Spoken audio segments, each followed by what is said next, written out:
The broadcast is now starting. All attendees are in listen-only mode.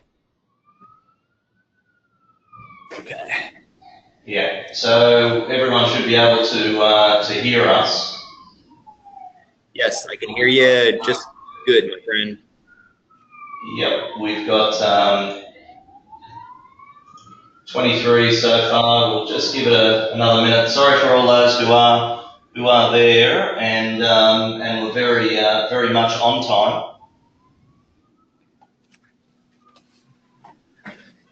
I hear sirens in the back there, Fred. Are you in trouble? I know. This is what happens, unfortunately.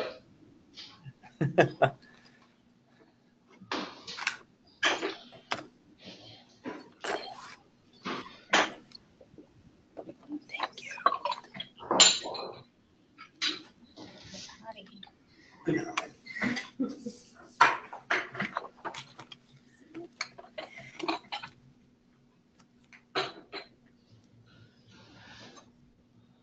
All right, well, I think we'll get started. Just to say to everyone, I just want to welcome everyone to the presentation. Everyone is currently muted, so we won't be able to hear everyone's webcams or eating their dinner this evening.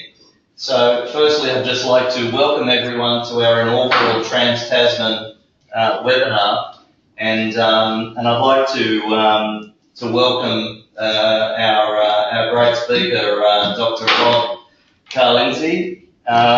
Rob's a great speaker. I've heard him in the past, and I'm looking forward to hearing him again.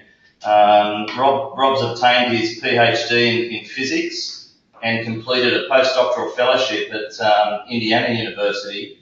And we're going to hear a great presentation on the effects of fluoride-based remineralization. And this is obviously Rob's area of expertise, and once again, I just want to welcome Rob and thank him for providing this presentation to us. So it's over to you, Rob. Great, thank you, Fred. And honestly, thank you to the Maven Group, to Lumino the dentists, for even telecasting this, being interested in it, bringing me forth, and of course, a big shout out also to 3M, who helped make this possible as well, for also backing this and supporting it. So I definitely appreciate Maven Group, Lumino the dentist, and 3M. So yeah, my background has to do with remineralization and fluoride in particular. And the title of my talk has to talk about low saturation. And while that may sound a bit different, maybe even completely unfamiliar, it's very relevant here. And throughout this presentation, I'm going to help explain what that means in terms of actual mineral content. What can one expect in terms of mineral phases that may form whenever remineralization occurs? And then, of course, why it matters. Before I get going, I know we're going to be on here for a little while. I kind of want to open things up a little bit. I will probably talk a little bit about my background as I go through during the presentation. But what I want to do right now is just have a little bit of fun and introduce this and say, I think the dental field has come a very long way. Here I show an advertisement for cocaine tooth drops. Cocaine was, if some of you don't know, some of you may know, was the #1 anesthetic that was used by the late 1900s and still very popular into the 20th century. In fact, here was a comment from Cunningham. He wrote in the British Journal of Dental Science in 1887. He says, "With regard to the local application of cocaine and its salts, I think there can be no doubt that it has established for itself a permanent place in the dental pharmacopoeia." Cocaine was used as an anesthetic, and dentists themselves would be either able to purchase pre-made solutions, or they could experiment themselves. And they could concoct their own solutions because, well, just like every patient's different with respect to various treatments that you provide, again, they are also going to be very, very sensitive to different cocaine treatments. And again, this is all part of the story, but I think it's kind of enjoyable. It's a little bit different, and I just want to relay some fun facts to you. So there, in the same journal that I'm quoting here in 1887, there was a dentist by the name of Charles Dunn, and he was from Florence, and he wanted to share with the various dental professionals some of his experiences with some of his participants that he used cocaine on. And so I think that you might want to know, just because it's very interesting anyway. So here is one case where the first was that of a young lady, about 20 years of age, whose left under wisdom tooth it was desirable to extract. So in order to do so, he injected 1 grain of hydrochlorate cocaine. So it wasn't just the topical solution, it was actual an injection.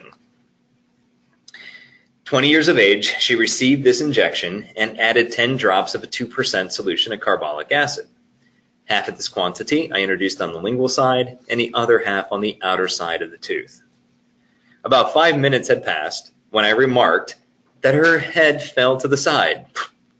And on asking her to raise it, she said she was unable to do so. She complained of feeling her hands and feet were very cold and had a complete incapacity of moving her limbs. So I gave her some cognac, of course, and had hot applications made to her hands and feet. In about 20 minutes, she recovered, but evidently was weak and very uncertain in her movements.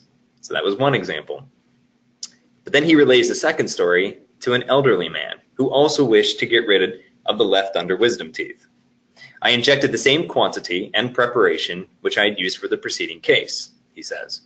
2 minutes had not passed before I noticed that he opened and shut his eyes in a very peculiar manner, staring very vacantly.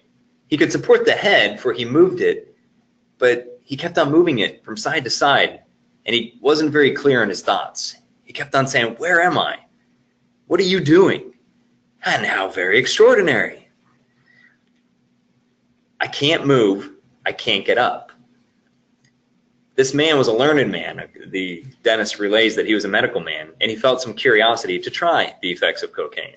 He became faint, felt a desire to vomit, but did not complain of cold. He appeared to be dazed. And of course, how do you recover from cocaine? Previously, cognac was used. This time it was brandy. So you have a bit of brandy, and then you have some hot tea, and about half an hour, you recover. But by this time, the pain had returned to the tooth, so he was very anxious to have it extracted and insisted upon another injection of half a grain. I strongly objected, but he beat down my opposition, so that I gave way and injected another half a grain. This, curious to say, seemed to have no effect, either generally or locally. We both agreed that it would not be prudent then to inject more at the moment.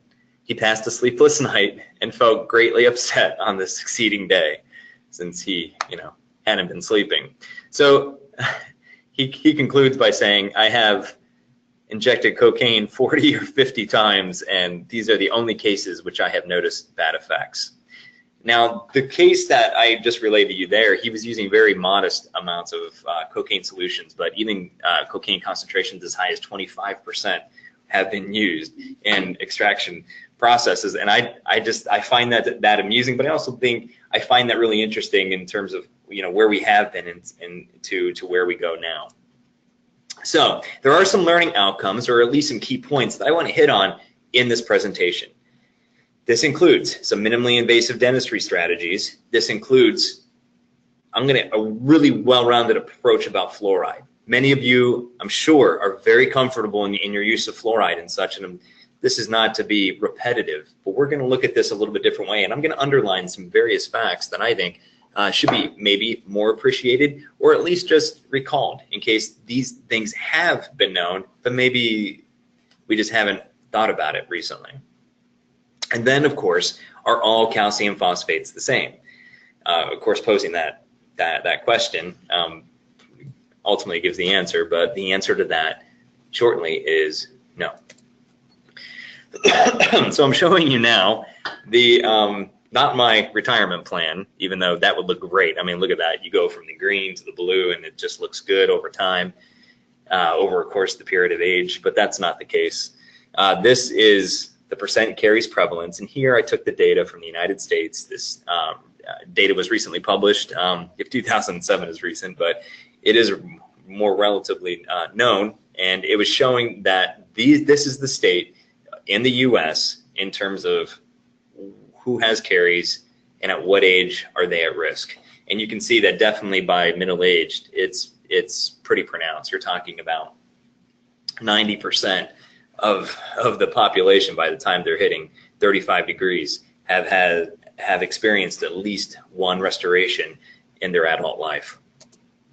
And of course, then this gives rise to the dreaded death spiral, where as soon as the tooth has been operated on, even if it's conservatively, if there's been some kind of restoration that has taken place, no matter how small, there's the risk that it starts the so-called death spiral, where further intervention is going to be needed as that patient, as that person ages. So you can see that this obviously then increases with time.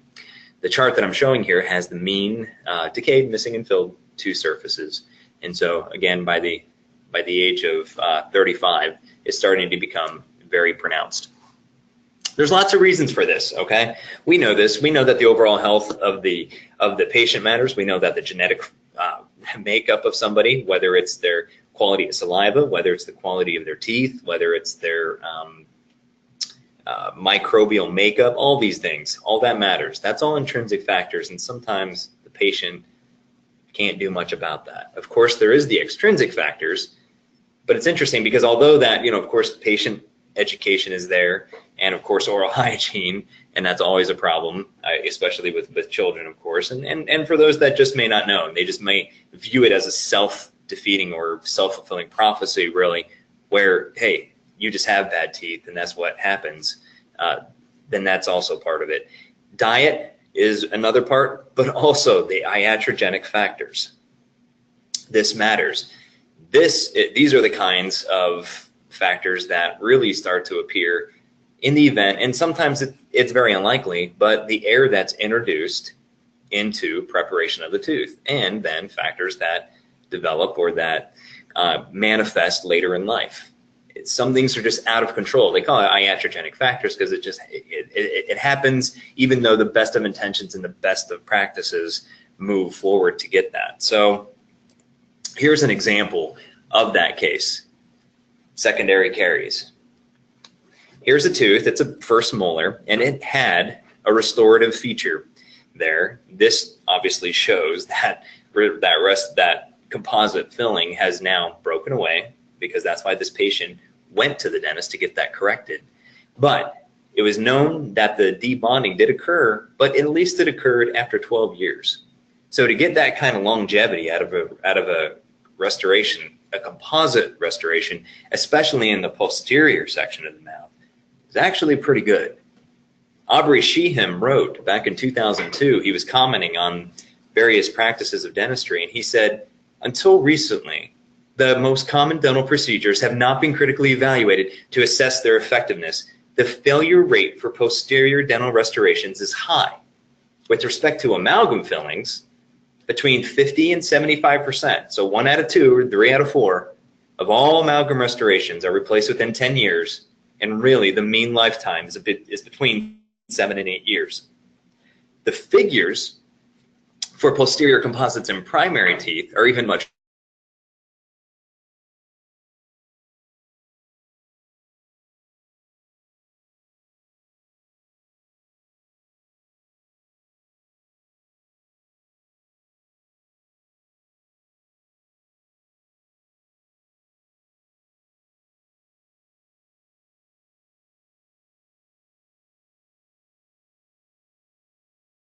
It was a high-risk patient. It had lots of experience, the person did. But despite water fluoridated communities, and despite having a very healthful outlook on life, it wasn't self-defeating or such, it still happened, regardless of the brushing, regardless of the flossing, and the occasional mouth rinsing. The regimen over the last 5 years, interesting enough, also included the use of a 1.1% sodium fluoride dentifrice. That's the 5,000 ppm toothpaste. This patient actually is me. You see, I got into dentistry after my graduate work. I had studied all different kinds of just research projects, and that includes lithium-ion battery transport processes. I even had stints even prior to my graduate work working with stealth technology for the Navy. I was working with wafers that NASA would use on some of their lunar rovers. But then I had finished my graduate degree, and I was actually studying the way water forms to ice, which sounds about as exciting as what I'm saying. But the ice is actually very difficult to form at 0 degrees Celsius. In fact, it's nigh impossible. What needs to be able to form ice is something impure, so some kind of particle and such. And in fact, this is the basis for all the kind of artificial snows that are made, whether you're talking about skiing or snowboarding. The different type of nucleation agent is what it's called. The mineralizing agent can help lead to different properties of the snow or the ice. So anyway, although that's interesting, the experiments were long and very tedious. And during one of those experiments where I was waiting for water to freeze, I had went to the dentist and I had got a crown. And that was my crowning moment, if you will. I had a previous history of cavities going all the way back to when I was young. So in my primary teeth, of course, and it continued to my secondary teeth. And my parents always had it. So I honestly thought that it was a way of life where you just expect to get cavities. But curiously, my brother, who never cared for his teeth in any particular way, and who ate the same types of foods, never got a cavity. That was always very confusing to me, but I just went with it and I didn't think about it. But until I had got the crown, and I was like, man, this is going to be a little bit too much. I mean, at this stage, I was doing what I thought was going to be reasonable. I wasn't chewing on nuts, I wasn't chewing on ice, and I wasn't engaging, at least that I thought, in any kind of risky eating behavior. So this led me to actually think, hey, I have some experience in materials, mineralizing, theory, experiments, that maybe I could apply this to help constructing, or at least understanding, maybe some better mineralization processes that could be used for teeth. And so this enabled me to start doing some research on teeth. I did some studies, and that got me connected to the IU, or the Indiana University School of Dentistry in Indianapolis. I was located in Bloomington, Indiana at the time. That's where I was doing my graduate school. So that's only about an hour away. Everything is in the state of Indiana. I went up to go to the School of Dentistry because they wanted to give me they wanted me to provide a talk, to give a talk. And so I gave a talk, and then they gave me a job. And so I became faculty member at the IU School of Dentistry. During that period of time, I learned some of the different models that the Food and Drug Administration and even the American Dental Association and all of the manufacturers, like the Colgates and the Procter & Gamble's and GlaxoSmithKline's, what they use in terms of models to be able to evaluate dentifrice products and among other things. So with that experience, that enabled me to work with formulations. And then it was about 1.5 years within that period of time where I met who I consider a major pioneer in toothpaste technology. He's been there from the beginning, whenever the very first toothpaste were released in the 1950s. His name is Dr. George Stuckey. He's a fluoride expert, is regarded. He's a bit of an older gentleman now, but he was a graduate student on the team, on the Indiana University team, that discovered the first abrasive system that could be put with stannous fluoride, that was the original format of the fluoride in the toothpaste, together without the fluoride having too much negative interference. In other words, it wasn't gobbled all up.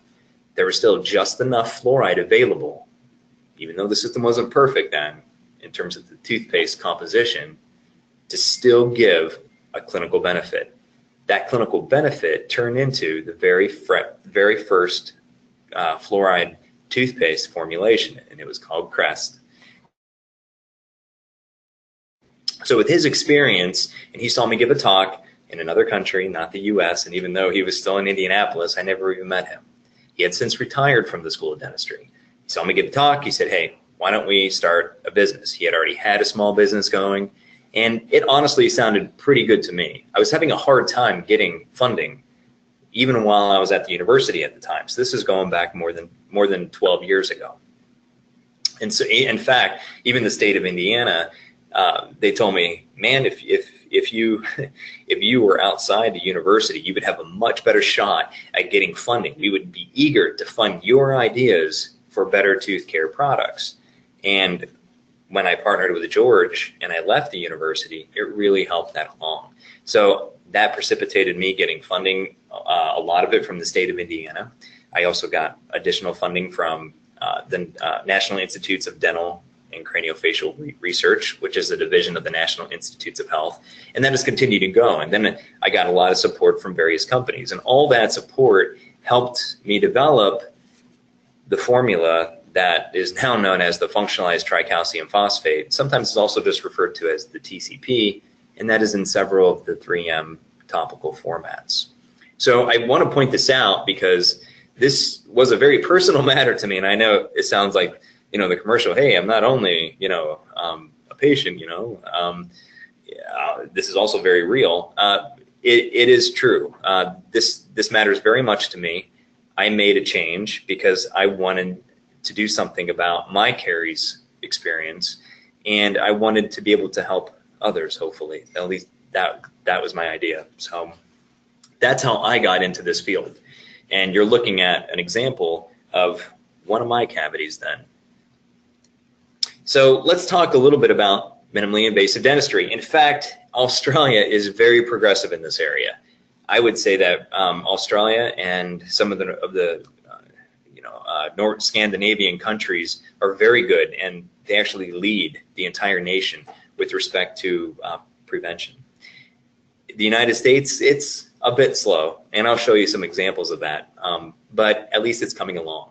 So just like how you identify caries or how you identify erosion, there's many different indexes to choose from. Again, minimally invasive dentistry can take different forms. So 3M follows the Canberra form, and the Canberra form has really been supported by Dr. John Featherstone at the University of California, Berkeley. And that, of course, advocates minimal intervention. Here in Australia, the caries management system by especially put forth and championed by Dr. Evans, has been very popular, and it's been very effective. And more recently, in advances in dental research, and in dental research, you have groups from all over the world trying to figure out, well, we have all these different plans that all are trying to say the same thing, but what we need to do is we need to get on the same page, try to get some consensus on terminology, as well as, well, when do we do some more aggressive interventions, and what are we looking for? And actually, that was published in 2016 in Advances of Dental Research, some consensus around that. Just to show you how rare this is in the United States, I have to show you just the headline. I will spare you the article, even though the article is interesting. That was published in April 2016, and the title of this article is "Simple Dental Treatments May Reverse Decay." What's really interesting about this is that this article did not appear in a trade journal. It did not appear in the professional publications. This article appeared in a financial journal, albeit a very well-known one, the Wall Street Journal. It is such an oddity to be able to understand that you can actually manage your caries non-invasively, that there's such a paradigm shift that has to occur here in the US to be able to get this more understood. And Australia, fortunately, is already at the forefront of this, but there's still more work that can be done. So basically, with respect to the consensus over what the caries lesion is in terms of, is it able to be cleaned or not cleaned? They call it cleansable or non-cleansable. We can take it from two different categories. In one category, you're going to have non-cleansable management, and that means that if the tooth is too far gone, the caries has progressed to a point where it cannot be arrested, it is only progressing, and it serves a greater harm. In that particular case, excuse me, it is then going to need intervention, more aggressive intervention with restorations and maybe even more. But that's not what I want to talk about today. That's not the topic of this particular talk. This particular talk focuses on those lesions those areas in the mouth that can be cleaned. Those are the non-cavitated and cavitated lesions that at least can be arrested. They will not progress, and hopefully with the use of fluoride and such, it can be remineralized or reversed. So the criteria here are that, first of all, those areas must be accessible to both patient and a clinician. So if a clinician has better access to it and the patient does it, it's going to be very hard for that patient on a given day to keep that clean. That's understandable. Biofilm removal. This is probably the #1 feature in terms of minimally invasive dentistry and healing stuff.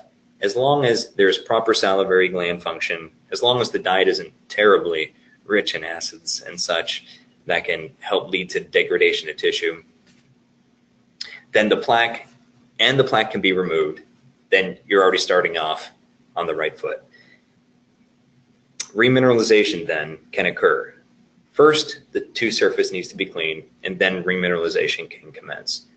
Fluoride is going to be very central to that, and I'm going to tell you why that is.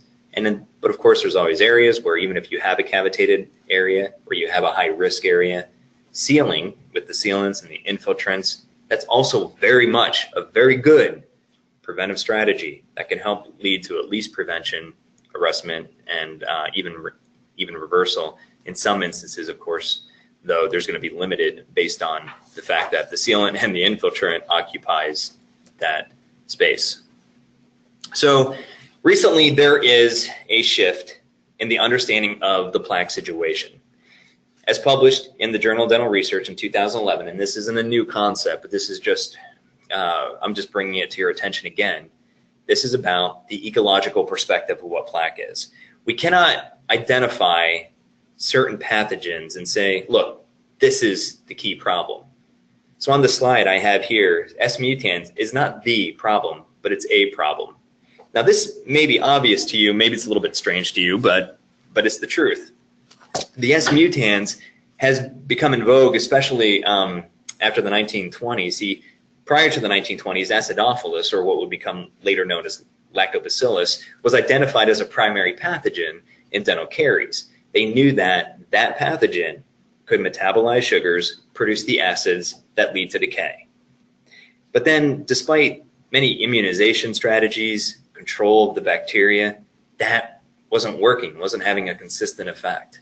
So what happens now is that you have other microbes that are showing up. So in 1924, Dr. Clark had identified a pathogen that he didn't think previously had been identified, and this ended up being the S. mutans. So the S. mutans is, well, it's very robust. The mutans name is given because this pathogen has major morphological adaptability. It has spheres, it has rod shapes. Its cellular wall structure can be modulated to fit whatever the environment that it is. Now, S. mutans is pretty pronounced, and I mean, even up until the 1980s, it was regarded as the problem to caries. And again, immunization strategies were employed with vaccination, attempts. Of course, many monkeys were then used as well as rats, but there wasn't a consistent benefit with immunizing against S. mutans, just like it was not possible with the acidophilus or lactobacillus. Now, this may seem obvious, right? But even still today, in the technology-rich area of Silicon Valley in California here, you still have startup companies and major efforts to try to reinvigorate attempts about trying to create vaccines that can be given to humans in order to try to eliminate dental caries. This is a much tougher job than just targeting one or two microbes. In fact, you can see here that with the example of subgingival plaque, I'm showing you some different colors here. Now you have, in 2010 published, a nice colorful images, collection of a mosaic really appearance of all these different bacteria. So all the different colors represent different microbial strains. And this would be sitting below the margin. Above the margin, you have, again, various bacteria that are contributing to whatever ailment. And some of these are going to be very helpful. Some of these are obviously going to be pathogenic. And so which one is it? And how do we know? So there had been studies, again, previously, that showed that while some people, like my brother, who don't get caries, there's going to be others that do, like myself, get caries. So microbiomes of healthy and diseased plaque and saliva were assessed. Here's one study that I'm sharing with you. In 2013, published in PLOS ONE, and this is available on the internet, you can see that those that are caries free are going to have microbes that are expressed with respect to the bars that are pointing to the left. So those would be a lot of these yellows and many of the greens and some of the blues and even some of the darker blues here. On the right-hand side, you're going to have those bacteria that are especially expressed with respect to caries activity. And that includes Streptococcus species, Vionella, Campylobacteria, Neisseria, even Actinomyces. And there's some other ones too. But the whole point of these studies is to underline and say, yes, we know that disease and healthy microbiomes have complete different makeups. And it's more than just the Streptococcus, Actinomyces, even the Lactobacillus species. Therefore, of course, caries-free people do have different ecology. The issue, though, isn't just about looking at the production or the overexpression of just alkaline molecules in order to try to counterbalance this. So, for instance, some of the acidic molecules that are produced from the sugars include like the lactic acid and such. But the lactic acid and such is not one of the primary acids that is produced from the Streptococcus mutans, if I may go back to that. While dental caries is usually characterized by that, S. mutans isn't one of the leading initiators of caries. If that knowledge is becoming more familiar now, I think that that is good. S. mutans is usually shown whenever caries has progressed and is in the dentin area. That substrate, excuse me, is very rich with carbon and nitrogen. You see, S. mutans is a robust bacterial beast, if I may. S. mutans can synthesize most of the amino acids by itself, but in order to do so, it needs protein sources, and how it gets that is from the carbon and nitrogen, from the collagen. That, as well as some of the Actinomyces microbes that help lead to the gingival issues, leads me to this slide that talks about, look, there's a couple different types of feedstock. You have sugars that everybody knows about. Everybody realizes that maybe the sugars, including some of the complex ones, can lead to some microbial activity, but also there's proteins too. And the proteins matter because that can give rise to different microbes that can live in that kind of environment. So the key here is to disrupt the plaque, because if you disrupt the plaque, then that ecological system, wherever it exists, that within those microsites, can then be vanquished. At least for a time anyway, until your next cleaning or brushing event or whenever that is. So here's an example of plaque, and I have the scale bars here represent 10 microns in size.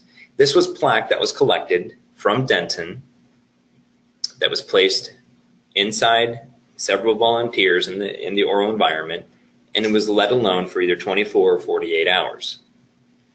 Now, after 24 hours, within this plaque film, there's an abundance of red material. The red material corresponds to dead material, whereas the other colors obviously then correlate to something that's still living. But by within 48 hours, you have a reduction of the volume of the red particles, the red areas. The reason for that is because the living areas continue to consume on that dead matter and have now survived. So that means that that includes epithelial cells, the desquamated tissue, other microbes, things like that, that may not have been diet induced, but that are still present in the flora and that can be used as feedstock. Now here's an example of what happens whenever the plaque then, again, left undisturbed for 24 hours, is treated with chlorhexidine, which is an antimicrobial. That chlorhexidine sits on the plaque surface, and it doesn't really penetrate throughout that plaque thickness. Even after 48 hours, although very effective in killing the microorganisms, really that effect is limited to the outer 10 microns, at least in this image, of the plaque biofilm. Again, this underlines the importance of keeping the teeth clean. And in fact, in 1977, of course, these are not necessarily new concepts, but what they do is they underline the importance of keeping the teeth clean. A study on adults and children both showed that even without topical treatments of like fluoride, for instance, as long as the teeth and the margins were kept clean, then those populations would not get gingivitis or dental caries. But there's a problem, because as you saw with that chlorhexidine, there's limited involvement, and plaque is going to be very hard to clean. We're not just talking about, of course, the smooth surfaces. We're talking about all those fissures and such that exist in the occlusal surfaces. We're talking about those areas around the orthodontic brackets, those in and around crowns, bridges, restorations, implant areas, those around any other kind of device that is worn in the mouth. Those areas that are exceptionally hard to clean, especially by a patient, of course, and even a clinician. I mean, it's going to be very challenging to always remove the plaque, but yet that's a key tenet of how to keep minimally invasive dentistry at the forefront and keeping ahead of this. So how does one do that? One of the ways, a very good way, is through fluoride. Now, probably you're very familiar with the types of different mineral phases that could form. You have, in general, and this is where I'm going to talk to you, this is coming from like a sodium fluoride perspective, amide fluoride, sodium monofluorophosphate, not necessarily stannous fluoride. That has a bit different morphology, and some of the mineral phases aren't as regular like the fluorapatite and the calcium fluoride like mineral phases are.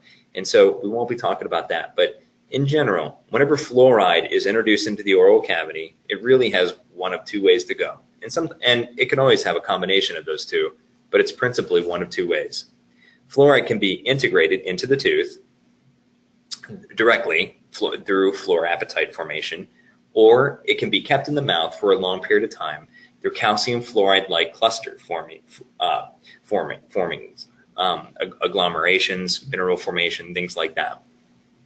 How you predict which one you're going to get is really dependent upon the fluoride concentration.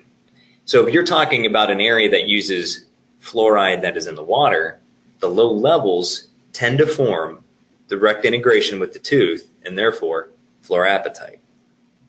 However, if one was going to give an acidulated phosphate fluoride treatment, a fluoride varnish treatment, a foam treatment, like the gel or foams, I'm going to lump that in there too, a high fluoride toothpaste treatment, then that tends to shift the mineral formation more to calcium fluoride-like clusters. Even some of the over-the-counter level fluoride toothpaste can start forming that kind of mineral.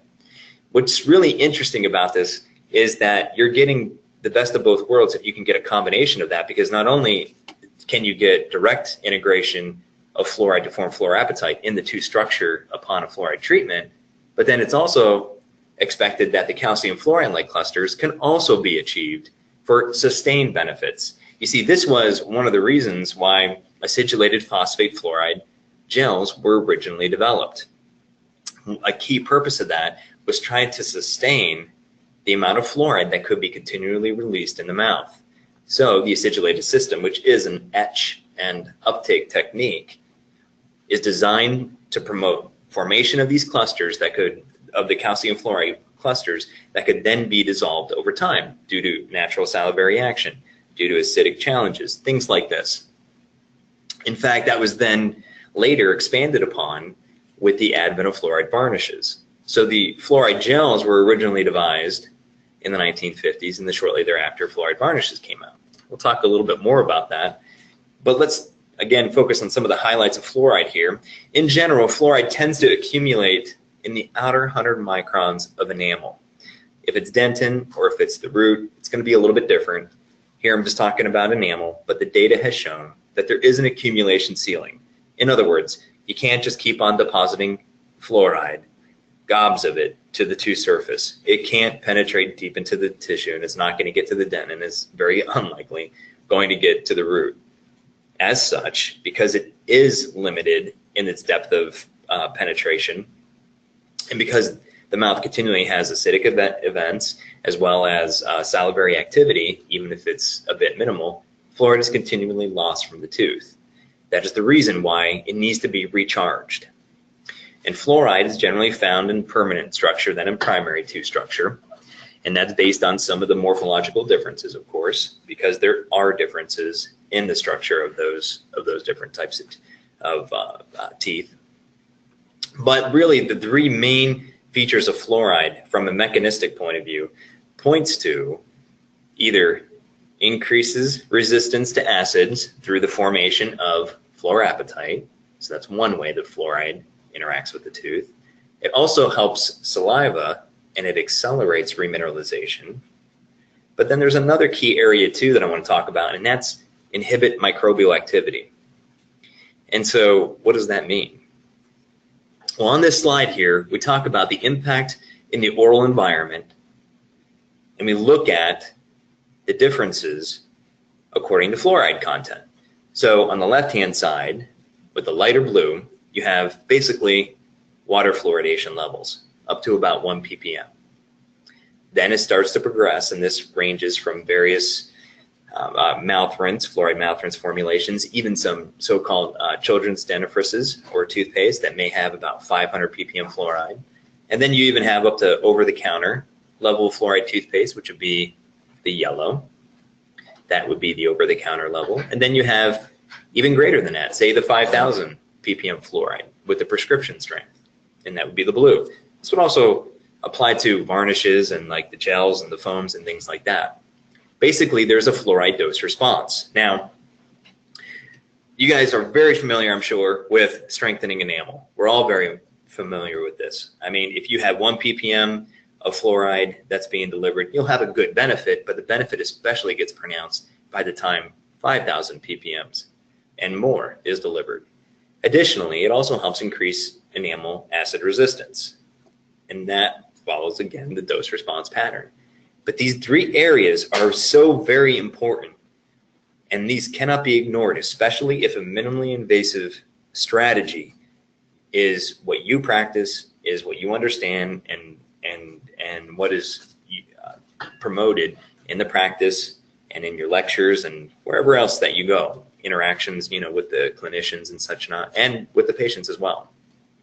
But it's an interesting point, because while chlorhexidine can inhibit, for instance, microbial growth, the population, 1 ppm fluoride isn't enough to do that. It's not an antimicrobial necessarily at that level of 1 ppm. So what is the use of 1 ppm then?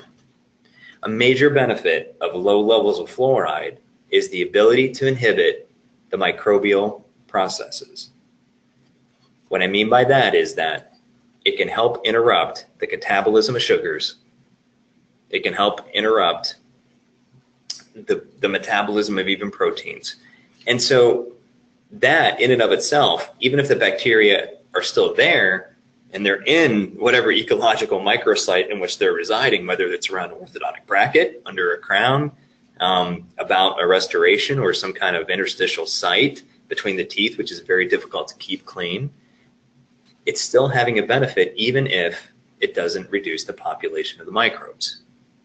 So that's a major benefit here. Now, there's also a third part of this. So we have the population and we also have the activity. So as I'm sharing with you, even 1 ppm is enough to keep the bacteria acting better than if there was no fluoride there. There's also another feature. It helps modulate the intracellular and the extra polysaccharide cellular matrix. This is the plaque. So even 1 ppm is effective in altering the polysaccharide matrix that is either produced externally from the microbes or kept as reservoirs inside the microbes.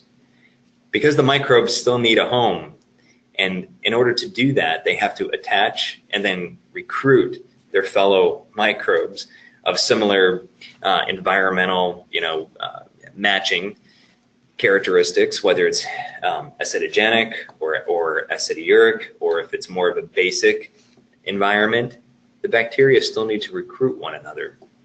And so fluoride actually helps disrupt that plaque. So that stuff that sits on your teeth, obviously, is made up of these EPS molecules, these dextrans and the levans and such, that are produced from the microbes. Well, fluoride helps control that. It helps make some of that more soluble than it would otherwise be.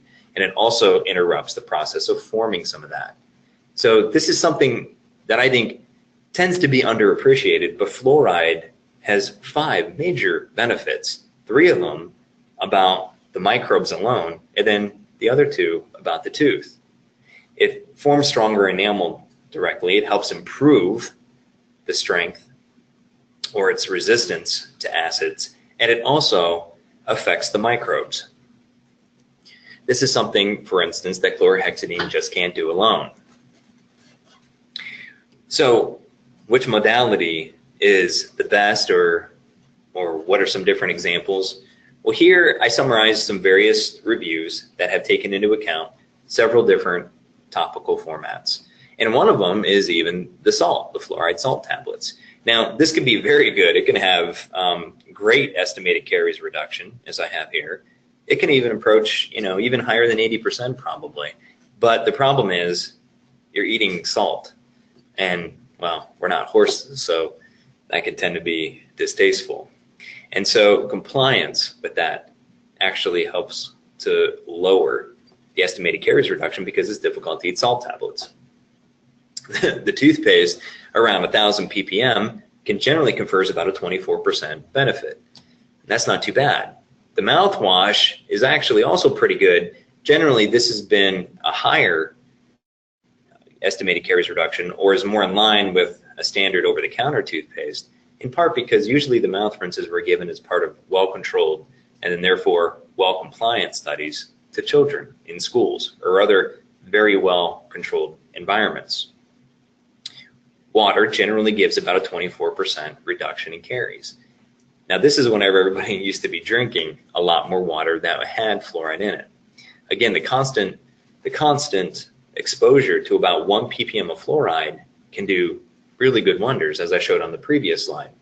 Even though it's not necessarily killing the bacteria, because it doesn't have to do that, as long as it's keeping the bacteria from getting out of control in terms of some of their metabolic processes and whatnot, and especially with plaque formation, then there's still a benefit. In fact, the Canberra approach and Dr. Featherstone are huge proponents of keeping low fluoride in the mouth. Excuse me.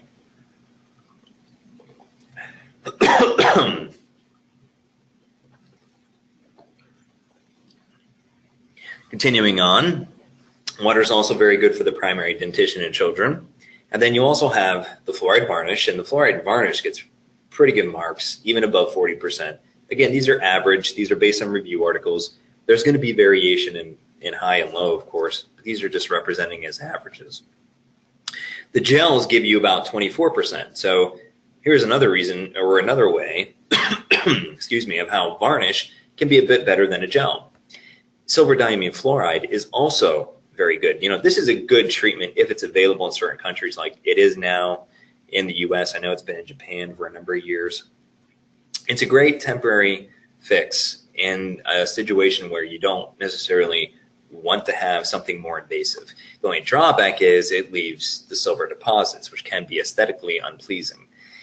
And so this is something that would probably be used more so in the posterior teeth and not in the anterior teeth where everybody can see it. And this, again, refers to, caries activity. But the best caries reduction is found for toothpastes that have 5,000 ppm. You're talking over 75% reduction in caries by the.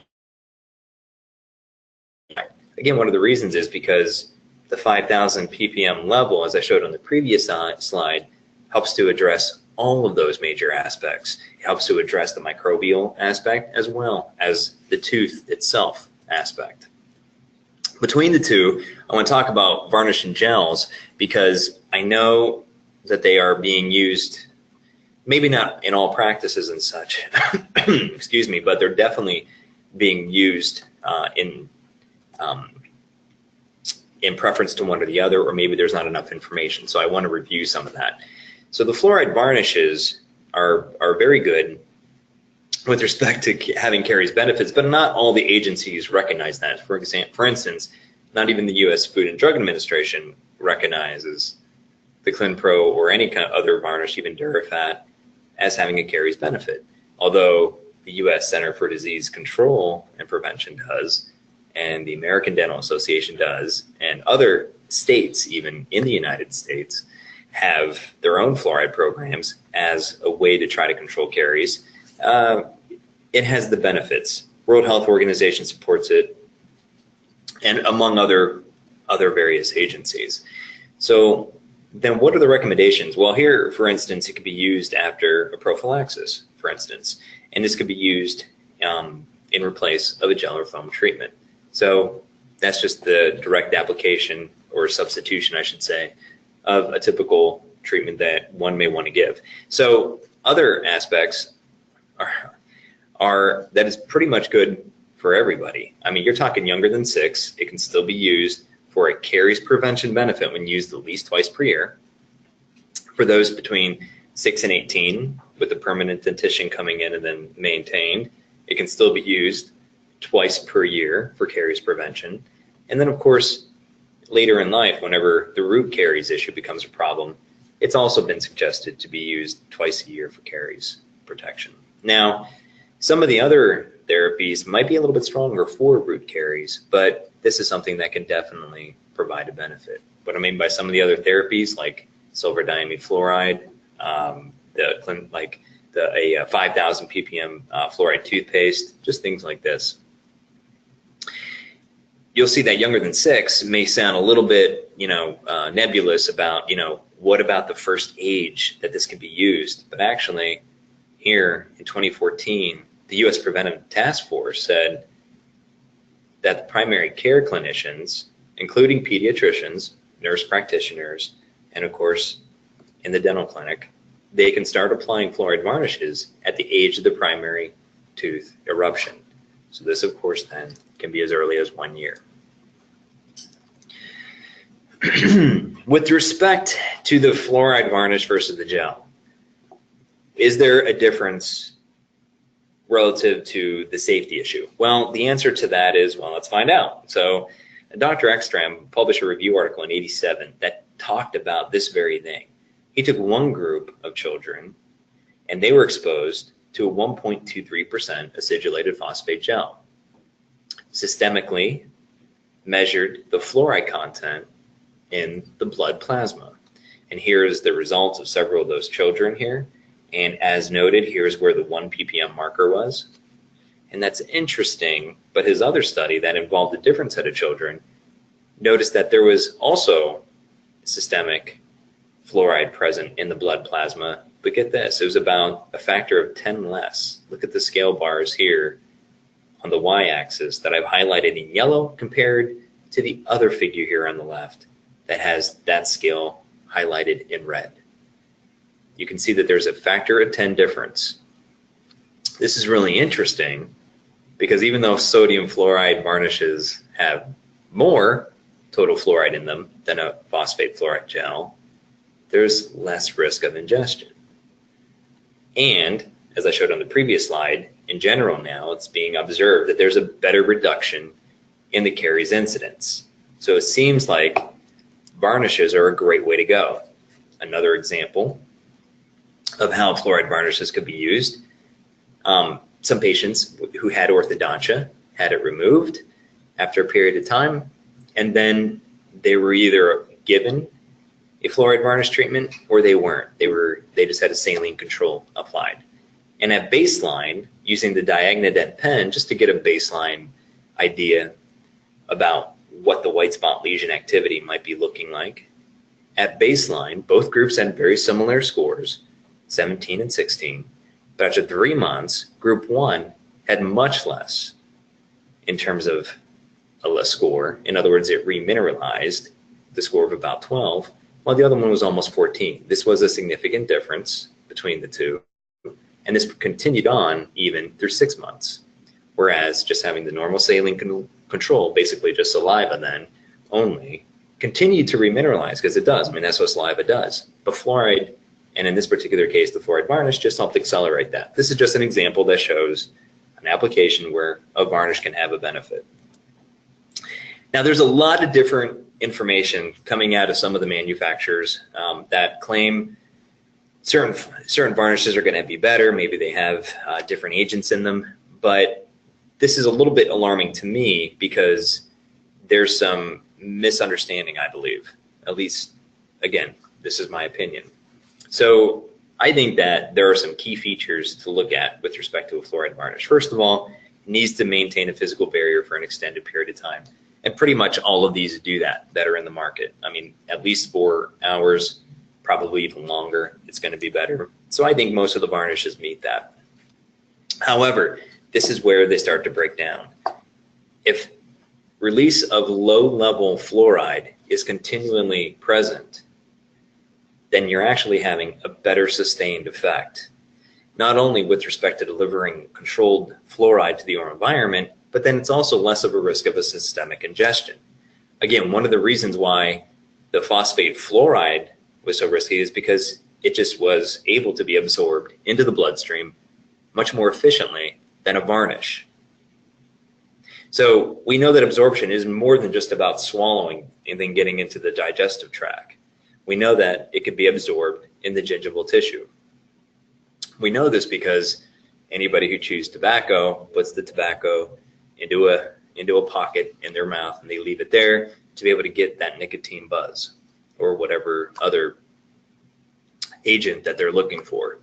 So absorption already begins in the gingiva without even having to swallow it. So that's a key area. So those that promise high release or burst of fluoride, rapid delivery, those are the varnishes that I think are a bit stretching it. That tends to have more of a gel-like feature and can pose increased systemic risks. Of course, those that excuse me, encourage remineralization at the 2 surface and subsurface are going to be good. How to get some subsurface remineralization may include additional agents, including some calcium phosphate agents.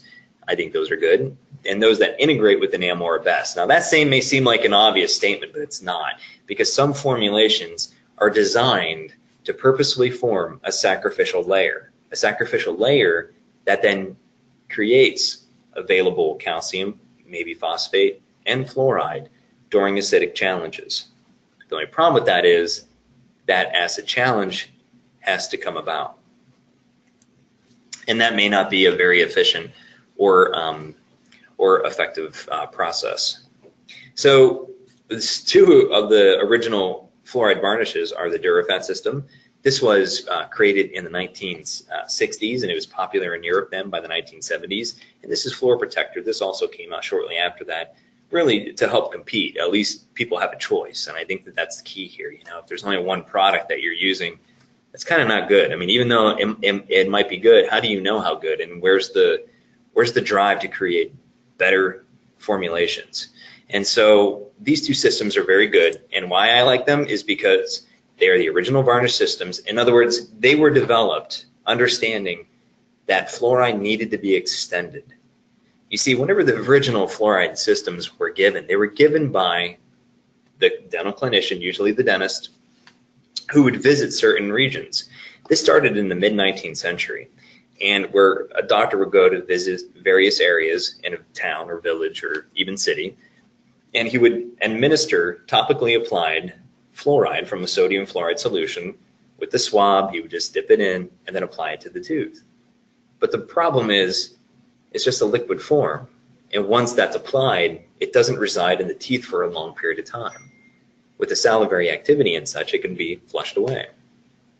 So this then continued to be a problem, and this is one of the reasons why the acidulated phosphate fluoride systems were created. They were created in the hopes of trying to create that calcium fluoride-like mineral that I talked about earlier in order to try to have a sustained effect. But even that had some drawbacks, because although it would form some of that calcium fluoride mineral, it was inefficient. Some of that mineral would just be lavished away from the oral environment. Maybe it'd be swallowed. If it can't be remaining in the saliva or in the plaque or on the tooth, then it's just going to get swallowed. So then there was the idea, well, if you have a topical solution of fluoride and then you put like a cavity liner on it, or even beeswax, that was tried, copoline, some different things, then that can help prolong the effect of fluoride.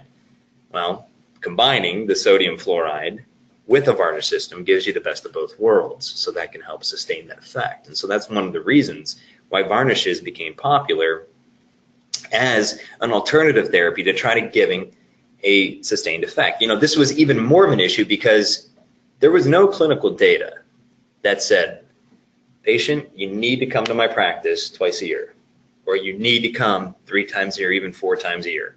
It wasn't like that. A lot of times those were the schedules because of, well, the deficiencies in transportation, or inefficiencies for that matter, schedules, and it could be, of course, due to weather. So all of those contributed to that. So if the dentist couldn't go to the high-risk group to deliver the therapy, what were they to do? So this helped bring about some of these formulations.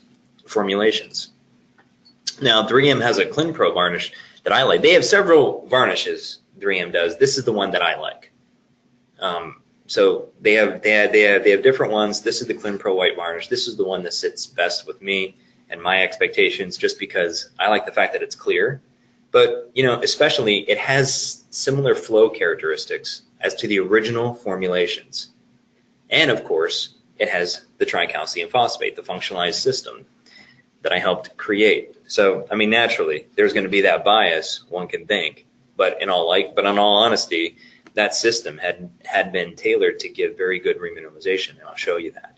But even beyond that, it has the flow properties and it has the sustained release profile. It's clear. That is very appealing. So what do I mean by mineral now? So now we're going to talk a little bit about the calcium phosphate phases. I think that this is important because in understanding maybe the different types of mineral phases that can be formed, now we can start making an educated opinion or decision, maybe both, of, well, how do you differentiate one varnish from another? You see, I'm going to say that high fluoride release, rapid release, all this is not enough. It can't be enough. If we're already concerned with the ingestion of fluoride and where's the fluoride going when it's delivered, there has to be something more that we're evaluating these products on. And so researchers are doing this. In fact, here's a paper in 2014. It's published in the Australian Dental Journal. Okay, this paper came out of the University of Melbourne. This is a fine paper. There's nothing wrong with this paper. They published the data. They looked at how much calcium, phosphate, and fluoride were released from 4 different varnishes. You had the Durafat varnish, the fluoride-only system. You had the MI varnish, which has the CPPA-CP and the fluoride. That's a good system. That's fine. You also had the Enamel Pro Premier varnish that has fluoride in the amorphous calcium phosphate system. That's a good varnish. That's fine. And then they also had the ClinPro white varnish that has the functionalized tricalcium phosphate. And that's fine too. But look at some of these differences. Taking the data from this paper, from this 2014 paper, and inputting it into a chemical equilibrium model, you're able to calculate possible mineral formations that can form. You know, this is important. This chemical equilibrium model is not a creation of mine. In fact, it's much bigger than that. It's maintained right now by a small Swedish group. And this small Swedish group just wanted to keep this calculation going because it has been, well, basically, I mean, shelved just due to other formats that have come online and that are used.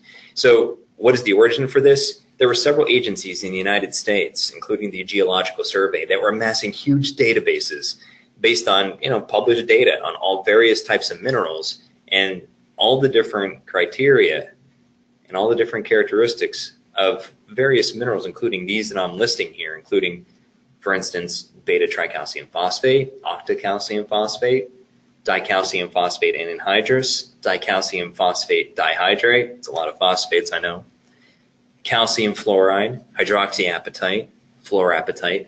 All this information can be learned, and there's even more phases than this, using this chemical equilibrium calculation.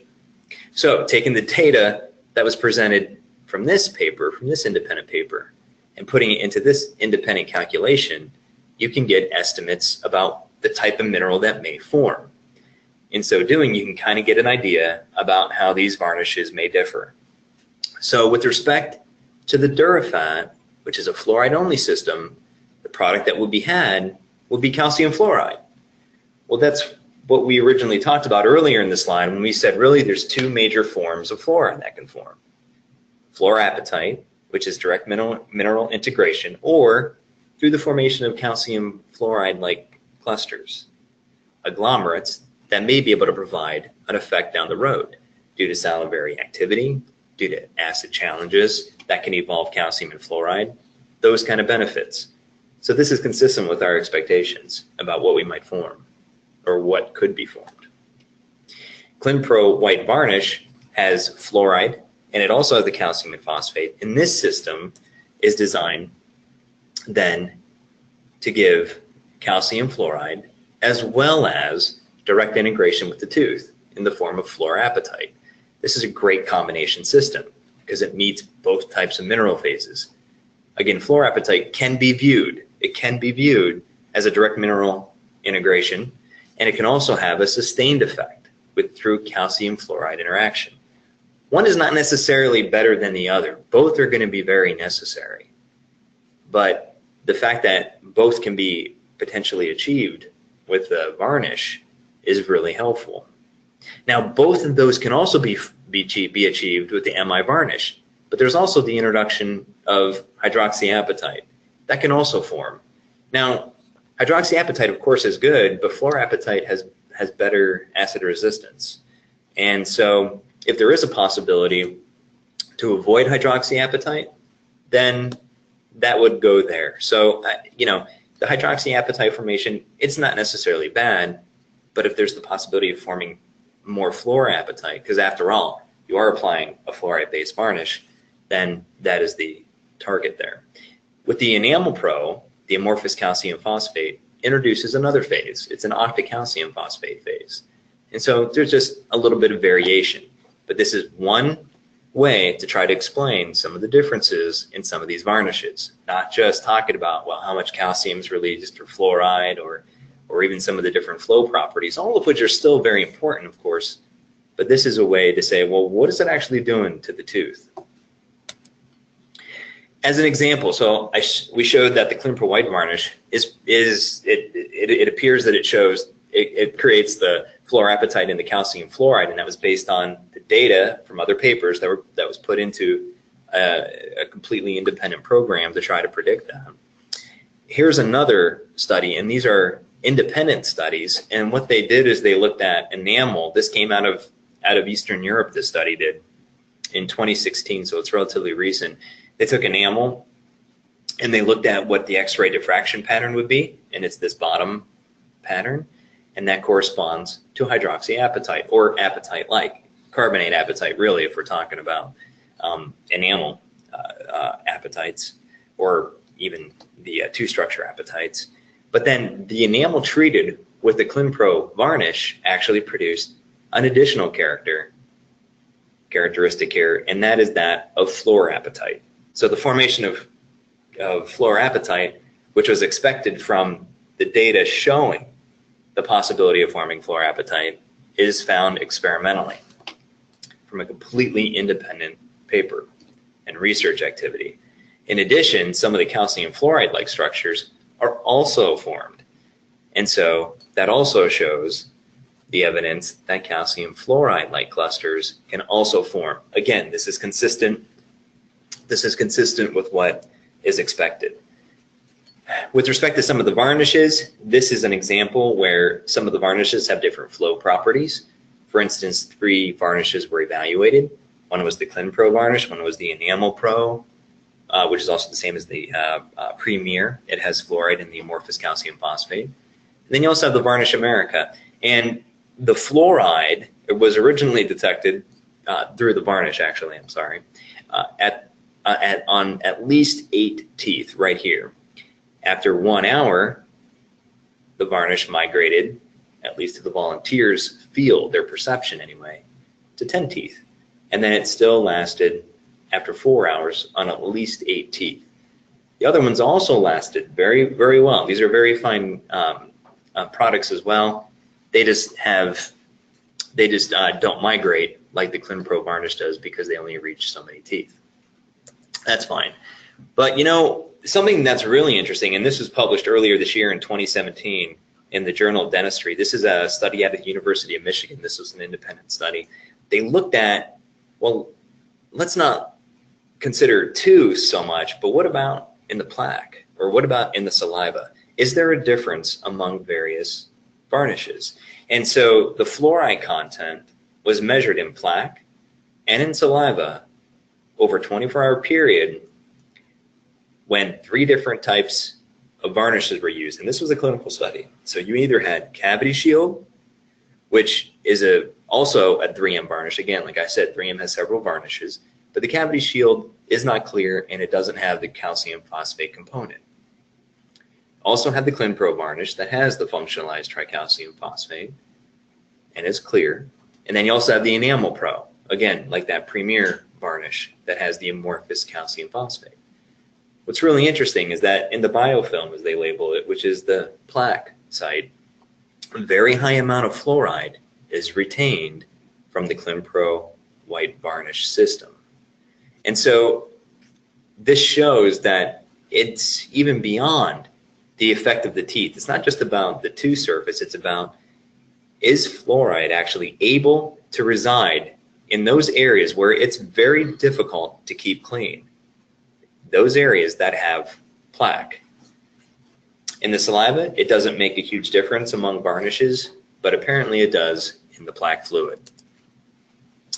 An independent study out of Turkey, actually, and my expertise in the Turkish language is not good. I mean, this is the title, and the phosphate and the tricalcium is very, very interesting way to show this. And fortunately, we can use translating software to help get the gist of this paper. But it showed that in this particular case, that dental hypersensitivity was observed with a ClinPro varnish versus a placebo. So that was an interesting study. Again, that was a clinical study. That was an independent study, and they looked at it after a period of time. So now we need to talk about the ClinPro toothpastes. We're talking about mineral phases, and I want to continue that discussion with these toothpastes. And it's really exciting because now, recently available ClinPro 5000 is in Australia and in New Zealand. So this is actually pretty exciting. But we have to understand a little bit more about those products and in the relation to the other ones. So one way to do that is, again, let's look at the different possibilities in terms of the mineral that can be formed. But let's do this first theoretically. And what do I mean by that? That's just based on the formula. So each of these toothpastes have their own formula. And whether you're talking about the ClinPro 5000, you're talking about an enamel-on toothpaste, or you're talking about the Tooth Mousse Plus, they all have different loading levels and different characteristics. The ClinPro 5000 and the ClinPro Tooth Cream have very low levels of calcium phosphate. And this is one of the reasons why, if you look at this chart, starting up top here, you're going to get relatively fewer possible mineral phases. So let's take a look. ClinPro 5000 and ClinPro Tooth Cream are expected to be able to form calcium fluoride, which is the blue here, hydroxyapatite, that is just one of the possibilities based on the formulation, as well as fluorapatite.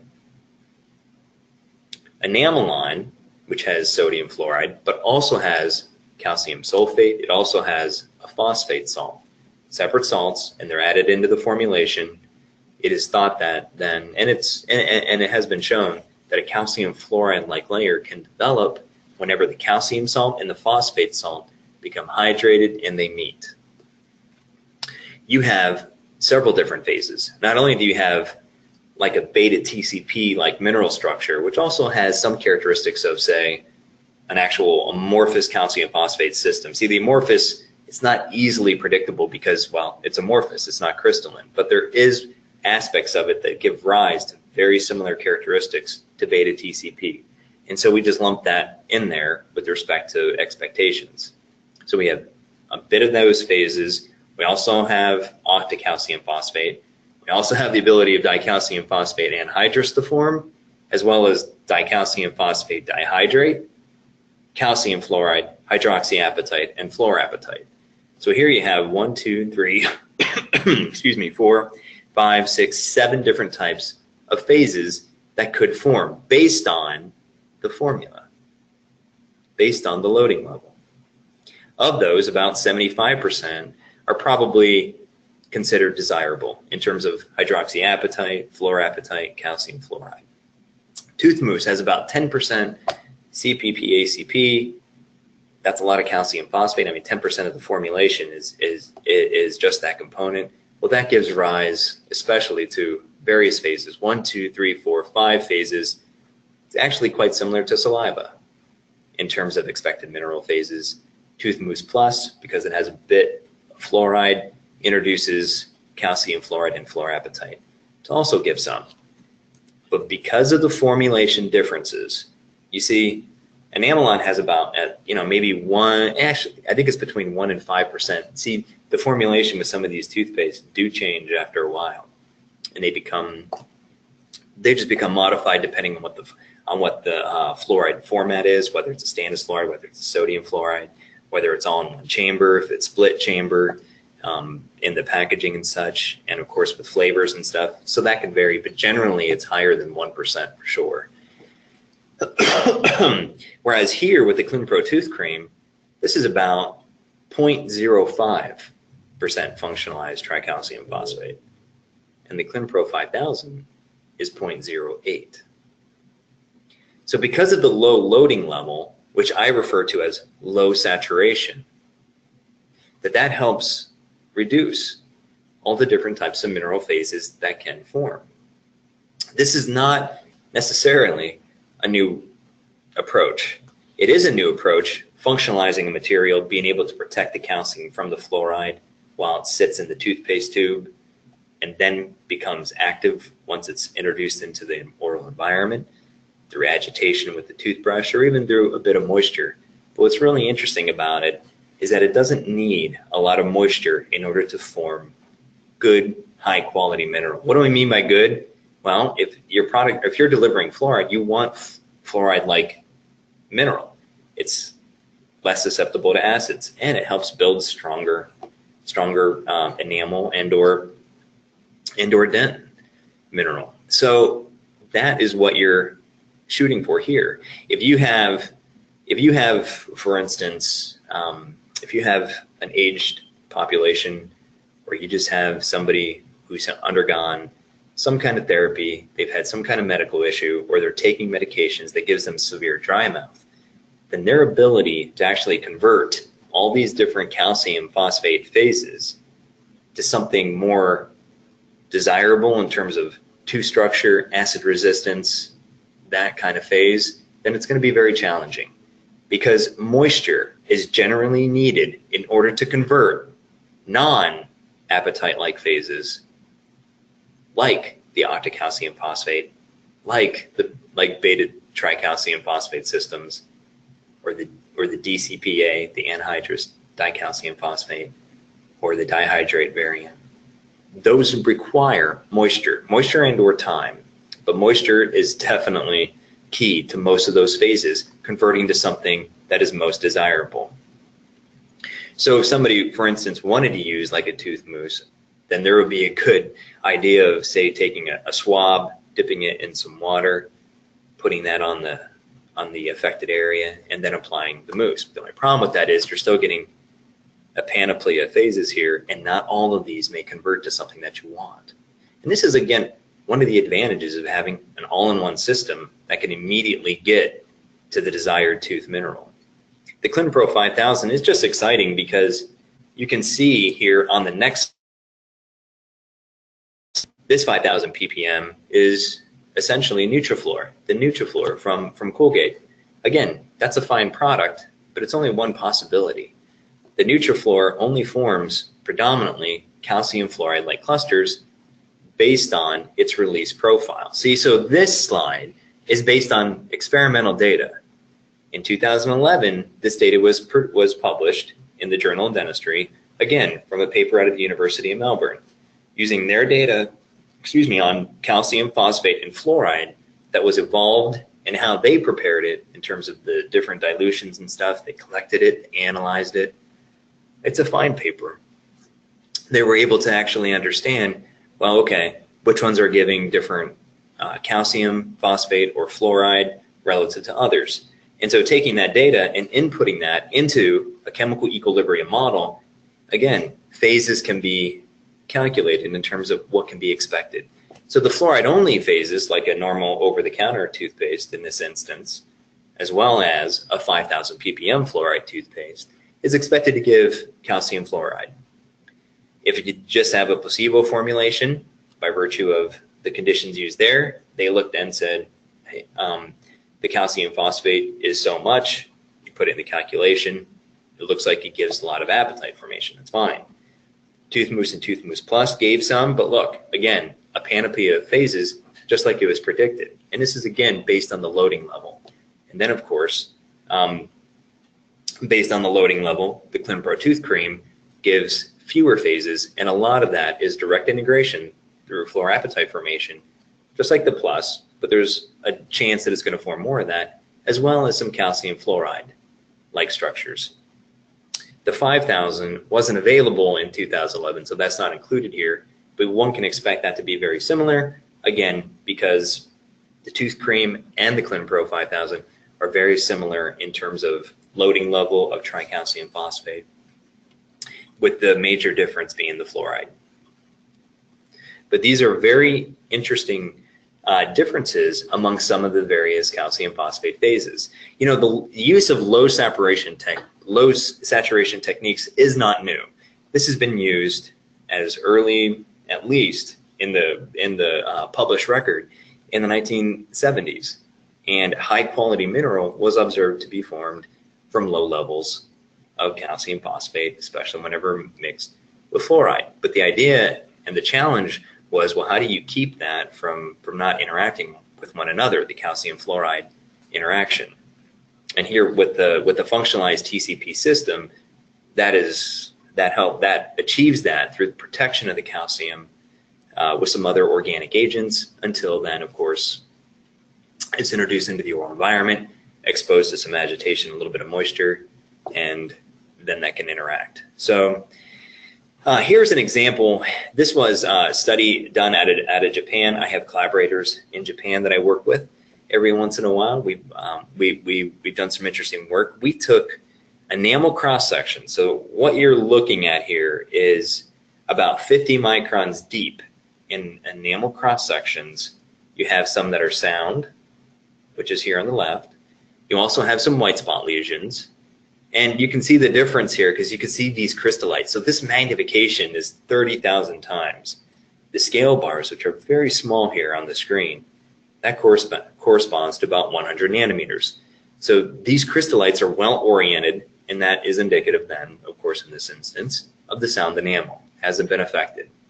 Whenever that sound enamel is then taken, subjected to a demineralization challenge, an acid then that actually forms a lesion, then some disruption of that periodic structure as well as crystallite size is going to commence, and this is the reason for the disorder.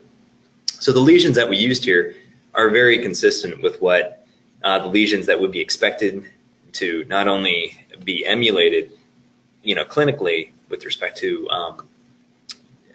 the actual, you know, real life environment, but these are the acids and these are the types of lesions that are typically employed when evaluating various dental products. And so this is what we used, at least in the United States, according to the various the various formats there. So whenever that lesion is treated with the ClinPro tooth cream, you get some arrangement and orientation and size increases of those crystallites. Now those enamel crystallites, as I showed, it's going to be a combination of fluorapatite, maybe some calcium fluoride-like character, but this is what that looks like with the ClinPro tooth cream. With the ClinPro 5000, all of a sudden the morphology looks a bit different. And you're going to see here that this morphology actually looks very similar to calcium fluoride-like clusters. And so that is consistent with what one would expect from a high fluoride topical formulation. Like Nutrafluor would produce a lot of calcium fluoride. ClinPro 5000 also does that, but it also gives direct integration in the format of the fluorapatite. So with respect to some studies, I think that this is an interesting study. This is a clinical study. This was an independent study. It was published in 2013. And this was a study that I think it's pretty interesting because although every patient is different for the various reasons, whether it's their genetic profile, capabilities, oral hygiene, expectations, I mean, all that, diet. Here was a study that said, well, let's compare 3 different treatments according to a manufacturer's instructions that are on the packaging. So it's somewhat of a unique situation where the instructions on a given product are actually followed when it comes to toothpaste. So I chuckle because that's generally not the case, right? You have here 9 participants, and they wore these palatal appliances. And these palatal appliances were fitted with enamel slabs, and they were worn 12 hours a day, and they were also worn during the period whenever there was eating and drinking and just natural salivary flow, as well as the treatment. Now, what was the treatment that was used on those slabs? Or I guess those enamel slabs were evaluated using microscopy according to 3 different treatment methods. So here was one. One of them, and they considered this group A, was a 0.1% fluoride toothpaste. It was just a pretty standard toothpaste, 1000 ppm, and they used about 1 gram of this toothpaste, and they also used the tooth mousse plus. They put 0.25 grams of the tooth mousse in the upper and lower arches, and then the patient was instructed no food or drink for 30 minutes. Group B was just the ClinPro tooth cream, but instead of putting 1 gram on, and they just put on 0.25 grams. That emulates pretty much the size of a pea, and so that's where they got that size. They rinsed with 15 mils of water, just like how they did in Group A, and then again, no food or drink for 30 minutes. Group C was very similar to Group A, except for no tooth mousse. And so it was the 1 gram of toothpaste, a nice ribbon on the brush, and then rinsed with 15 mils, and then no food or drink. So what did they find? Well, they looked at all these images of the various specimens, and they said, okay, we have the control white spot lesion, as noted, and with the black band here. In each one of these groups, you have either the Colgate plus tooth mousse, just the Colgate, or the ClinPro. And what they found is that with respect to the lesion reduction, there was no difference among all these groups, okay? But the least was Colgate, and the more promising, but it wasn't significant, was the ClinPro tooth cream at 17% relative to 15% and at 15.5% to Colgate. But if you look a little closer, it gets even more interesting because there is 75% less fluoride introduced into the oral environment for the ClinPro tooth cream relative to some of these other treatments, i.e. the Colgate treatment. The 0.25 grams of tooth cream versus the 1 gram of the Colgate ribbon toothpaste shows that on a per gram of fluoride basis, the impact per gram fluoride then is much higher with respect to tooth cream. Instead of being 15% for the Colgate per gram fluoride, it's ClinPro tooth cream. So you're actually getting more bang for your fluoride buck, if you will, with respect to performance. It's a very efficient system. Even if none of the systems are supposed to be, superior to one another, at least you're getting an evaluation to say, well, to what level and what fluoride and what calcium levels are needed then to affect a benefit. And here is a benefit that is achieved with using relatively little fluoride and certainly a lot less calcium and phosphate. One study that was done, actually it was in Westmead, and this was an independent study. It evaluated the ability of ClinPro tooth cream to have a sensitivity benefit.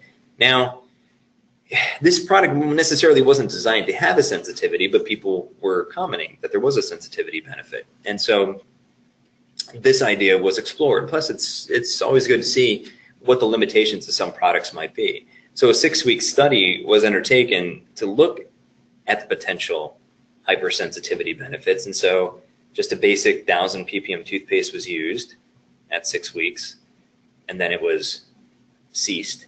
And then the sensitivity was assessed 4 weeks later. And that, again, here it was cold air, it was tactile pressure, and it was actually sensitivity to a sucrose solution. So the blue was after 6 weeks of use, and then the orange was 4 weeks after cessation of use of that product. So this is the control, and it stayed relatively low. A desensitizing toothpaste was also used, and this had 1450 ppm fluoride with a desensitizer also included, and that produced benefits that gradually increased after time.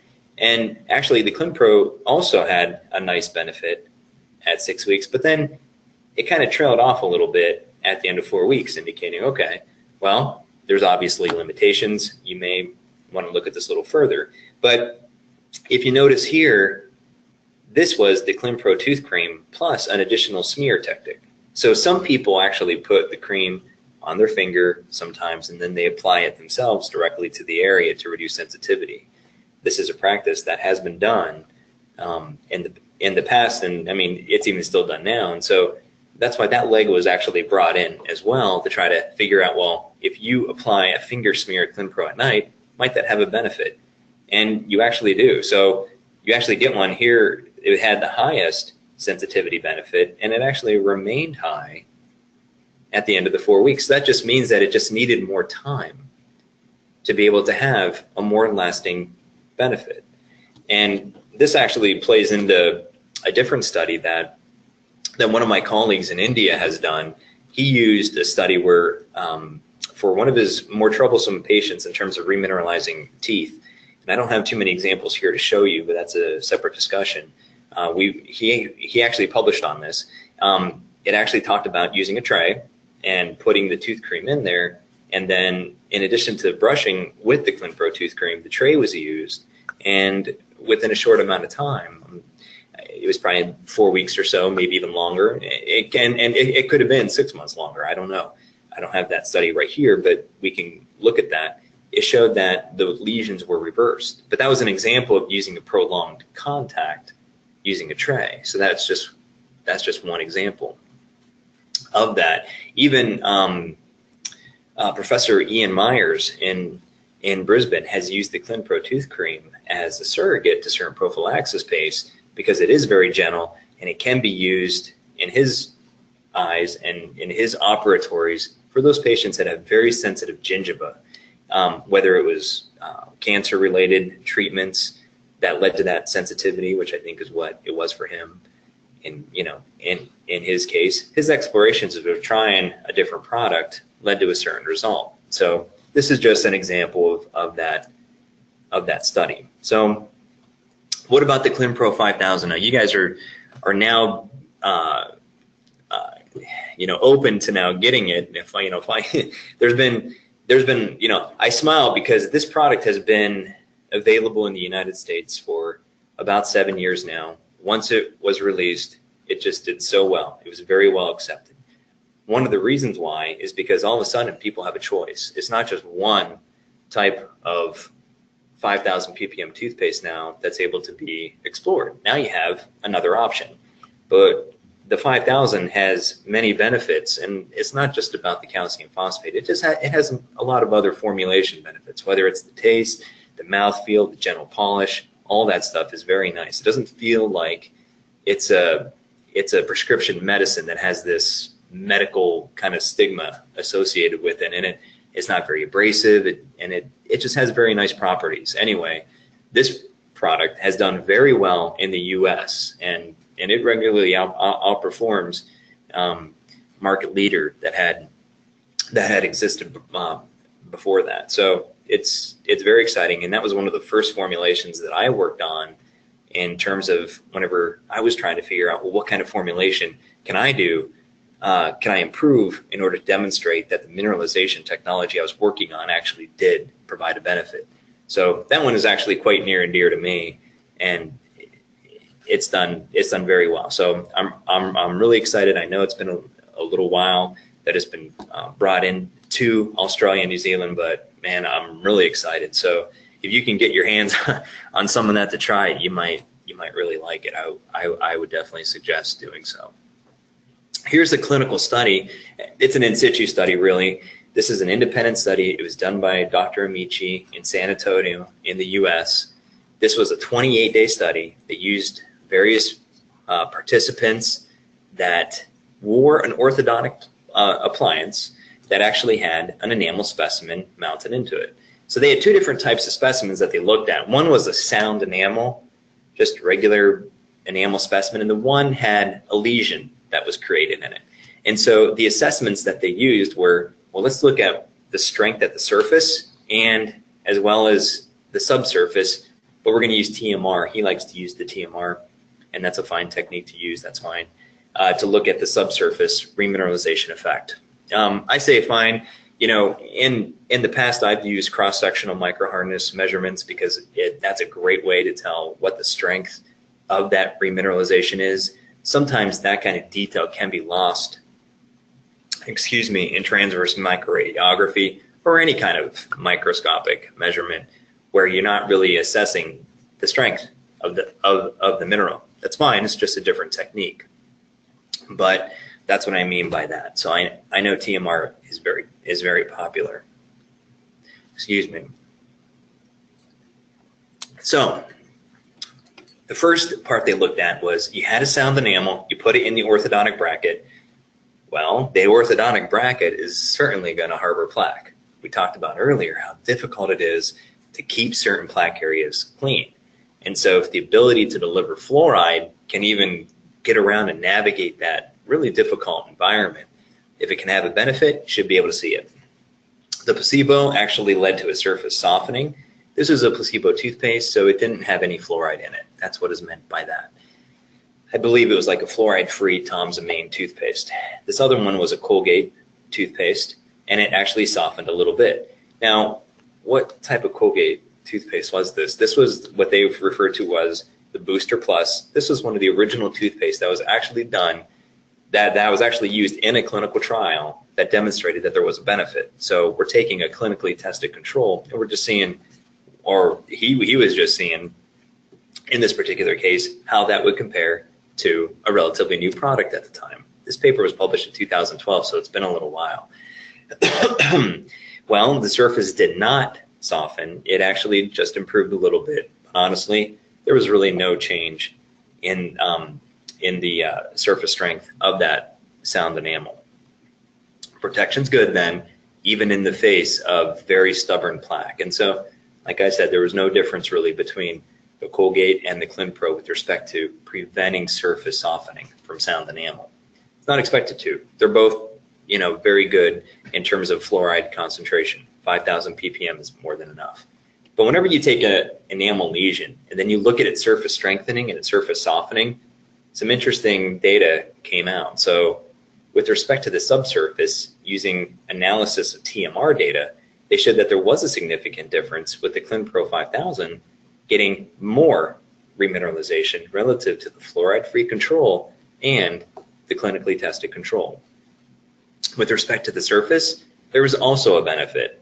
So you had the fluoride-free toothpaste versus the clinical control, versus the ClinPro 5000. Now it's interesting because a lot of times some of the 5000 formulations, or just some even over-the-counter formulations, have anti-tartar agents in them. They do this to inhibit, well, tartar formation. If you substitute the word tartar for crystallization, then that's one way to say, well, it inhibits mineral growth. And so one would expect that, you know, that there might be then improvements in surface strengthening or one formulation that doesn't have an anti-tartar agent in it. But those formulations are also known to still confer a subsurface benefit. And so even with an anti-tartar agent, such as that which was used in this control 5,000 ppm toothpaste, the ClinPro 5000 still conferred a better benefit. Why is some of this true, or why was this observed? Again, it goes back to the design of the fluoride plus the calcium phosphate matching, trying to figure out, well, which phases can be expected to be created based on the chemistry and the loading level of the given formulation. The ClinPro 5000 also was purported to have sensitivity benefits, and so this was a clinical study that just kind of explored that. In the like I said, in the U.S. it was available for some time, trying to figure out a little bit about, well, how is that going on? And I'm just looking at the time here, so I realize it's been an hour and 48 minutes. I can really talk, and it gets exciting too for me. But what we're looking at here is, this was just a pilot study that was done to say, hey, wait a minute, some patients are commenting on the fact that they're having reduced sensitivity. Let's explore this a little bit more. So here actually a study was done. This was an independent study that evaluated the sensitivity to tactile pressure as well as temperature, and it reduced from baseline to at 4 and then at 8 weeks. An independent study, again published by Dr. Amici in 2015, really took a different look at this. They looked at, well, let's compare Colgate as a negative control, still had fluoride in it, so it conferred some protection. But it was compared to the ClinPro 5000 and also the Novamint product that was in the Sensodyne. So Novamint has been cleared for anti-sensitivity benefits. It has a ton of calcium phosphate in it. The bioglass is about 7.5%. And so it's a very high loading level, and you get some of this occlusion of the tubules, and it looks very, it doesn't look necessarily crystalline, and it's not necessarily completely amorphous either, but it's kind of a hybrid of this mineral layer that can develop.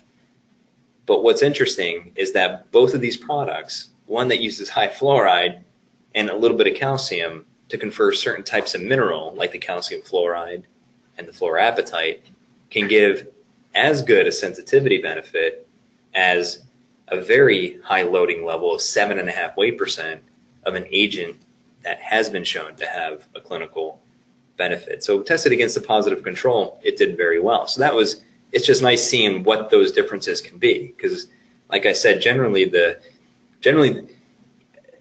if a toothpaste or any kind of product is going to have a sensitivity benefit, it's either going to be doing so because there's a liner, like a varnish, like certain fluoride varnishes that had those liners. Those are more geared for sensitivity relief. They could be by virtue of that liner, or it could be because of a numbing agent. That's what I'm calling it, like a potassium nitrate. So that's an example there, but this is a system that doesn't have that. But through experience, one could be very, one can become familiar with saying, oh, okay, so a 5,000 ppm fluoride toothpaste can do this. You see, in the US, 5,000 ppm fluoride toothpaste weren't really that popular.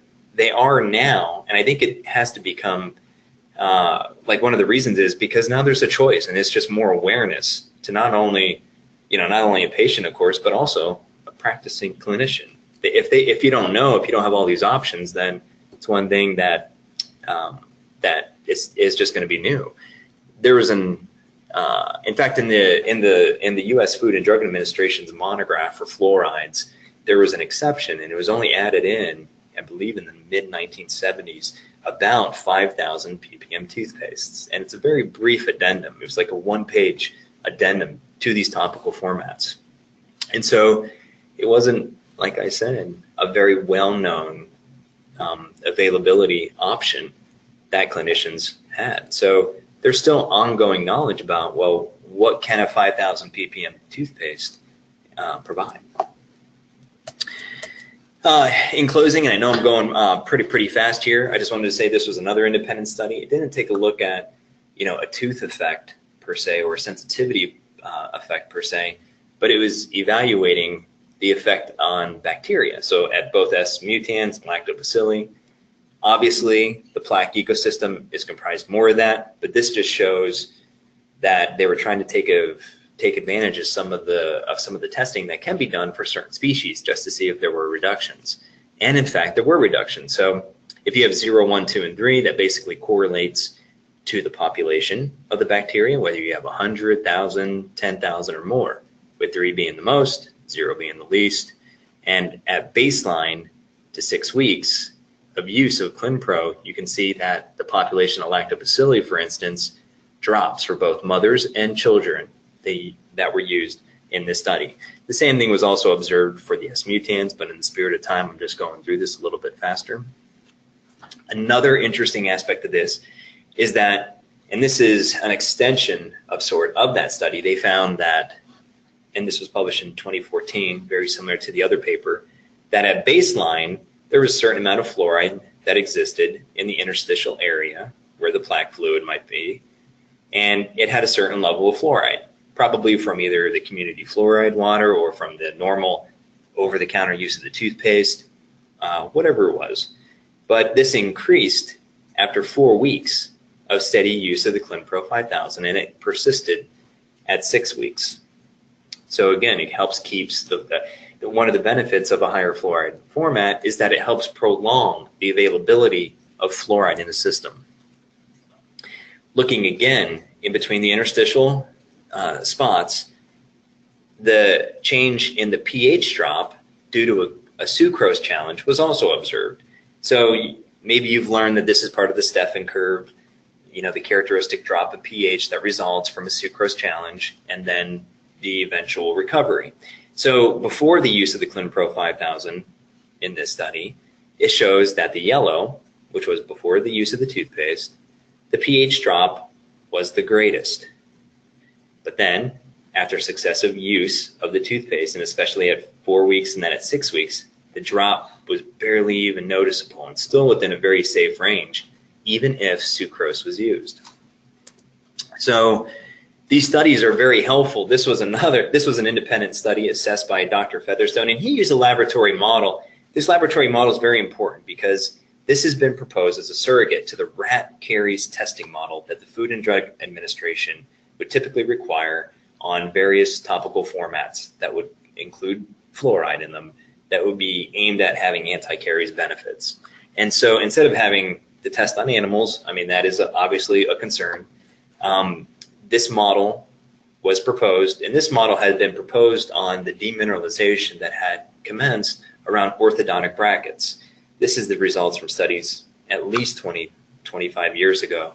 And so this model had been used to assess, well, what about the ClinPro 5000 versus the clinically tested 5000 ppm control, which was the Colgate toothpaste.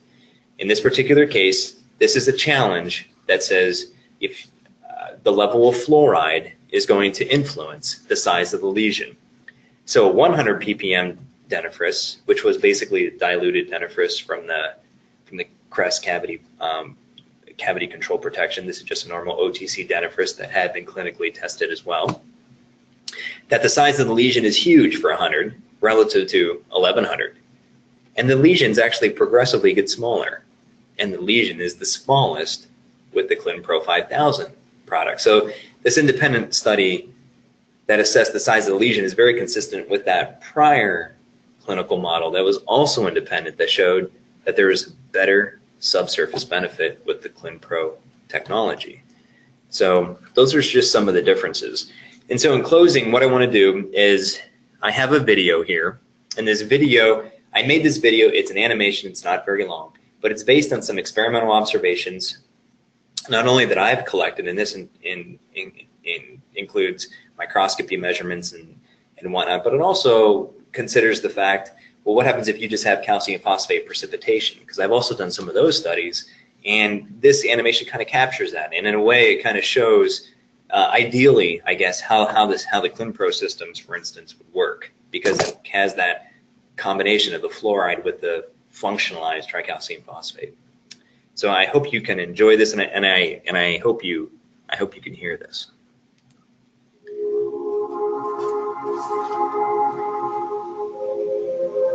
Human enamel is comprised of microscopic layers of carbonate apatite and hydroxyl apatite crystals.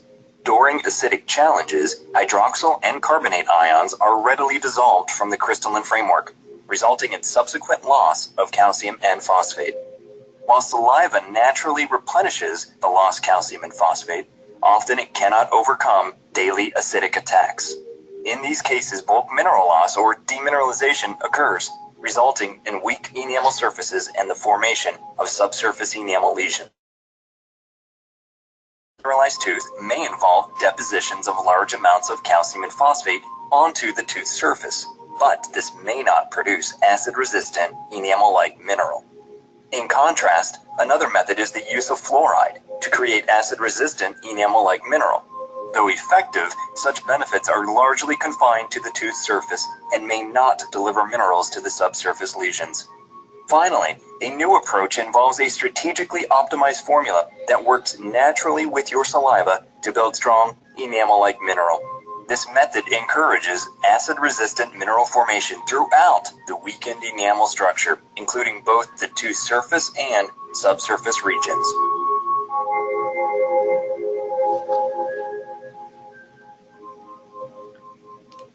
All right, and with that, I'd like to close. I will take you back to my first presentation slide where I have my email. So if anybody, I know we're going to have a chat here, but if you want more information, you want to have some kind of conversation, if you're looking for maybe a particular reference, something caught your eye and you want to talk with me about it, my email address is right here, rok.nanotech@gmail.com. I encourage you to communicate with me. Again, I have to thank the Maven Group and the Lumino, the dentists, and of course 3M for this opportunity. And I appreciate you guys' time. So thank you very much for your time. And I look forward to hearing your questions if you want to write them or communicate them. Thank you. Thanks very much, Rob. Can you hear me there? Hello? What's that? I can hear you. I can hear you pretty good. Oh, that's great. No, thanks very much, Rob, and that was a really great presentation. Once again, every time I listen to you speak, I take something away, and yeah, I was quite impressed when you were talking about sort of getting more bang for your buck for fluoride on various different pastes, which is really quite fascinating. Rob, we've got a couple of little questions. The first one is. That's coming from Nicole is what is the best brand of fluoride varnish to use in surgery and why? You sort of touched on fluoride varnishes before, being the Clinpro varnish, and also post scale and clean instead of a fluoride gel. What would your recommendations be on that for a fluoride varnish? Yeah, for a fluoride varnish, I think that I just think if color is an option, if you want better mineralization because it provides both fluorapatite and calcium fluoride-like mineral, I think that a combination one like the Clinpro white varnish would be a really good choice. The Durafat's going to be a fine choice. So is the Ivoclar. That's going to be a fine choice. But those are mostly going to provide only calcium fluoride-like mineral. And so I think I've showed that in the data that we're showing, the Clinpro white varnish provides just an expansive types of mineral formation. You're getting calcium fluoride-like mineral. You're getting fluorapatite, and I think that that's important. I mean, you might get some hydroxyapatite as well in some of the other varnishes, but really, if you can focus on those two types of fluoride-generated mineral, I think you're doing the best. So that would be my personal preference. If the Clinpro isn't available, then for whatever reason, whether it's a government thing or whether it's, I don't know, I don't even know. But if that's not available, then I would say use a fluoride only. Use a Colgate Durafat or the Ivoclar, because those varnishes have the sustained release profile and they're not bombarding the oral environment with a ton of fluoride. And they've been around a long time. They have a lot of clinical data supporting them. So those would be my suggestions, and definitely better than acidulated phosphate fluorides.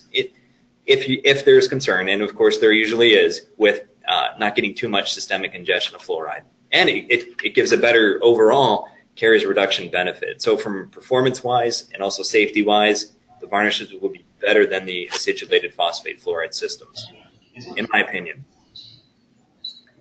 Rob, I've got a question here as well from Jacob, which is what is CSMH in the test protocol? Oh, I'm sorry. That's cross-sectional microhardness. That might have been what that was. The cross-sectional microhardness. That's where instead of making hardness measurements on an enamel surface, the enamel slab is sectioned, and then those measurements are made longitudinally. So it's just a type of strength measurement that gives, well, the strength of a given substrate. In this particular case, enamel. Good point. That's a good eye. That's somebody who's paying attention. Yeah, yeah, that's great. Thank you. Well, once again, I really, really appreciate your time. I know it's a late one for those in New Zealand. It's a very late one. So once again, really appreciate your time. And Rob, if you'd like to, just before we finish up, just hand over the reins as presented to us, and Yes. And we can sort of look at the recording. For those that that weren't able or who weren't able to join us, we're going to be making the webinar available to those. So thanks very much again for allowing us to do that, Rob. And I'm sure you're probably going to get some emails, and you'll probably get some emails from us in the future to follow up. So again, I wanted to say thanks very much. Have a great night. Safe travels over to New Zealand and back to the States, and we look forward to welcoming you again. Man, thank you so much. I can't say enough. So thank you all for your time. Thank you for this opportunity. Thank you so much, Fred. It was a pleasure. Good on you. Thanks. Okay. Thanks again. All right. Good night, everybody. See you then. See ya. I know we're still live. Yeah. Here he goes.